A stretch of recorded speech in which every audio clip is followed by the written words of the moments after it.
السلام عليكم ورحمة الله وبركاته. اللهم صل وسلم وبارك على سيدنا محمد وعلى آله وأصحابه أجمعين.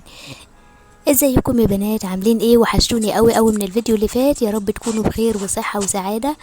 النهاردة ان شاء الله بإذن الله قلت اما اعمل معاكم روتين ازاي توضبي مطبخك بعد ما الضيوف يمشوا. زي ما انت شايفة كده، حماتي كانت عندي وفطرت، فقلت بقى ايه لازم انضف المطبخ واوضبه بعد ما تمشي من عندي. تمام.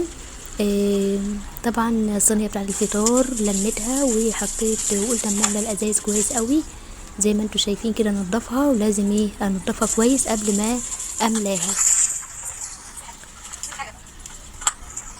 وهنغسل المواعين وبعد كده هشوف هنعمل اكل ايه بعد كده في البرد اللي احنا فيه ده. فكرت بس بصراحة قلت هعمل محشي كرنب.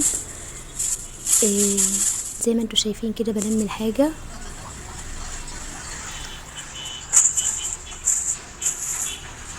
وجبت جبنة قريش. بصراحة جبت جبنة قريش من الست اللي هي الفلاحة دي.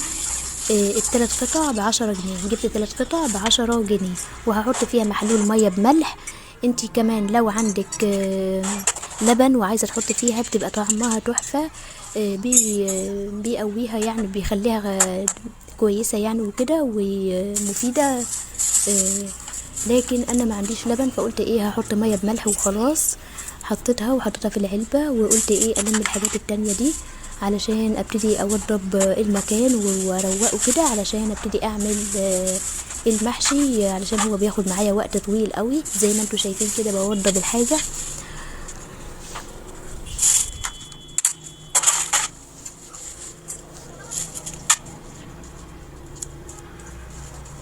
فهو زي ما انتوا شايفين كده. جبت بصل كمان اخضر. البصل الاخضر بحب احطه على جنب كده علشان اخد منه واحدة كل يوم مثلا او حاجة. احطها على السلطة، احطها في الفطار، اي حاجة كده. لو هجيب مثلا رنجة بيبقى تحفة قوي مع الرنجة.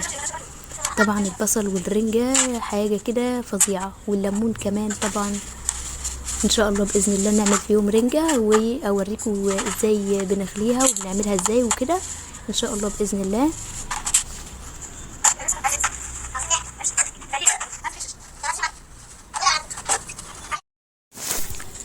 وزي ما انتوا شايفين طبعا بغسل الاطباق والكوبايات والمواعين كده بلمها علشان الحاجات اللي احنا فطرنا فيها دي لازم المها الاول، وبعد كده ابتدي اشوف هنتغدى ايه علشان اجهز الغدا ونبقى على ميعادنا بالظبط يعني ما تاخرش ولا اي حاجه. غسلت الحاجه وبسيبها تتصفى زي ما انتوا شايفين كده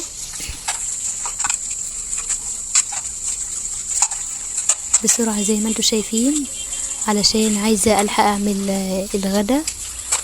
زي ما قلت لكم النهارده هعمل محشي كرنب، حاجة كده سخنة علشان تدفينا للشتاء اللي احنا فيه ده والبرد.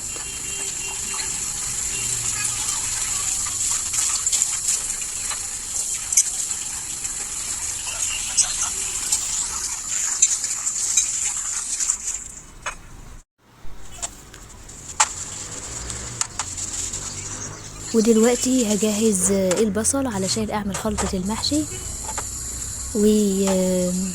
ابتدي بقى فيه علشان هو بياخد وقت معايا علشان انا لوحده، وكمان بياخد وقت كتير معايا في محشي الكرنب ده بالذات بياخد وقت.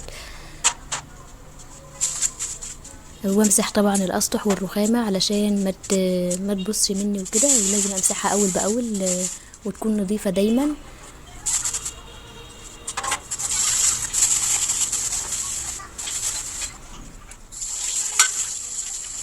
وده المحشي انا محطاه يعني مجهزاه، ببقى حاطاه في الفريزر. بحب يعني افرزه من السنه للسنه، بيقعد معايا كتير قوي وما ما بيبص ولا اي حاجه ولا بيحصل له اي حاجه. بيدوبك بس اطلعه من بالليل علشان يفك واسيبه بقى براحته خالص على الرخامه لحد ما يفك لوحده طول الليل. وابتدي بقى الصبح بعد الفطار ابتدي ايه اعمل خلطه المحشي وابتدي ايه اشتغل فيه بقى زي ما انتوا شايفين كده اهو.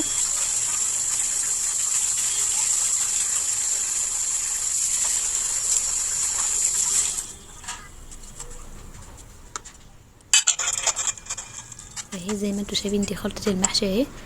جهزتها وخلصتها وعملتها ايه بقى. قلت هحط تحت في قعر الحله كده هحط ايه اللي هو بصله مثلا. لو عندك خضره بواقع الخضره مثلا، ممكن تحطي خضره، ممكن تحطي بصل، ممكن تحطي بطاطس زي ما انت حابه. حطيت بصل وقلت ايه احط في القعر كده بصل، وبعد كده ابتدي ايه احشي الكرنب زي ما انتوا شايفين اهو كده. ببتدي بقى احشي وافرش الارضيه ايه بصل عشان يديني كمان ريحه حلوه وجميله.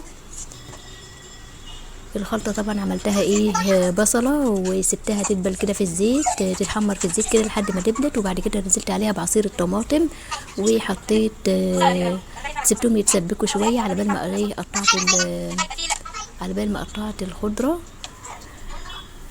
على بال ما تسبكوا بقى كنت خلاص غسلت الرز وحطيته عليهم، وبعد كده حطيت الخضره وشويه فلفل اسود على شويه كمون على شويه كزبره على شويه كمان بهارات وبهارات اللي هو المحشي. وبعد كده ببتدي ايه بقى اقلبهم مع بعض والملح وابتدي احشيه زي ما انتوا شايفين كده. طبعا عيالي مش سايبيني خالص وعمالين يرغوا معايا كتير، بس الحمد لله انجزت يعني وخلصت كل اللي انا عايزه اعمله.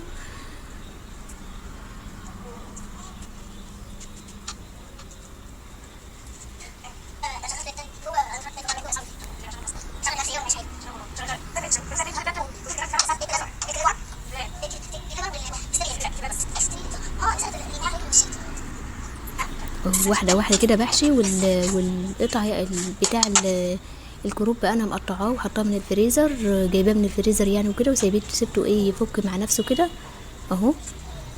بحب اعمله صغير بيبقى طعمه جميل وشكله حلو.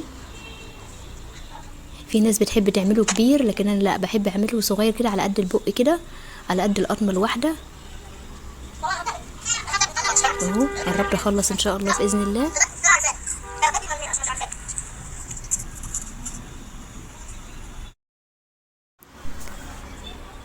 وبكده قربت اخلص بعمل في اخر حبه في المحشي اهو زي ما انتوا شايفين كده. بلفه كويس قوي علشان ما يهدرش من الرز، كمان الرز غالي دلوقتي وكده.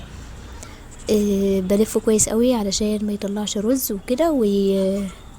وزي ما انا قلت لكم نحط في قعرة الحله كده نحط ايه بقى، هنحط يا بصل يا خضره، او ممكن نحط ايه بطاطس كده، شرايح بطاطس صغيره مش مشكله برضو، حلوه برضو بتعمل يعني بتدي ممكن تاكليها على فكره يعني. هي ساعات بناكلها وساعات بصراحه برميها. والبصل برضو بيدي زي بيعمل الشوربه كده طعم وريحه وحلوه وجميله قوي. قربت طبعا اخلص المحشي اهو زي ما انتوا شايفين الحمد لله. بحاول يعني اسرع في اعمل يعني عشان الحق وقت الغدا. بس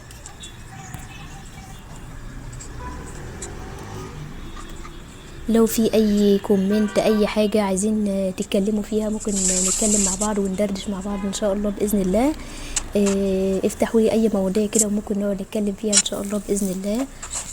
دلوقتي انا حطيت المحشي على النار علشان يستوي، وقلت ايه اعلي عليه النار شويه واحط عليه ميه وشوربه، وكمان احط عليها ميه وشوربه، وهزود شويه ايه ملح واقفل عليه واوطيه واسيبه ايه يستوي.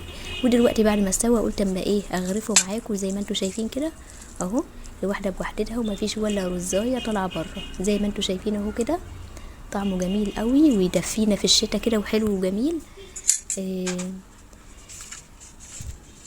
زي ما انتوا شايفين اهو كده شكله جميل قوي ويفتح النفس. طبعا حاجه سخنه كده في البرد اللي احنا فيه ده حاجه جميله جدا. يا رب الفيديو يكون عجبكم. ما تنسوش تضغطوا لايك واشتراك وتفعلوا زر الجرس عشان يوصل لكم كل فيديوهات جديده ان شاء الله باذن الله. قلت اما ادوق معاكم كده صباع ولا حاجه يمكن ايه يكون في اي حاجه كده. قلت لو في اي كومنت ان شاء الله هقول لكم عليه ان شاء الله باذن الله. هدوق كده واحده واشوفها سخنه طبعا مولعه نار. لا طعمه جميل وتحفه. ويا رب الفيديو يكون عجبكم. مع السلامه.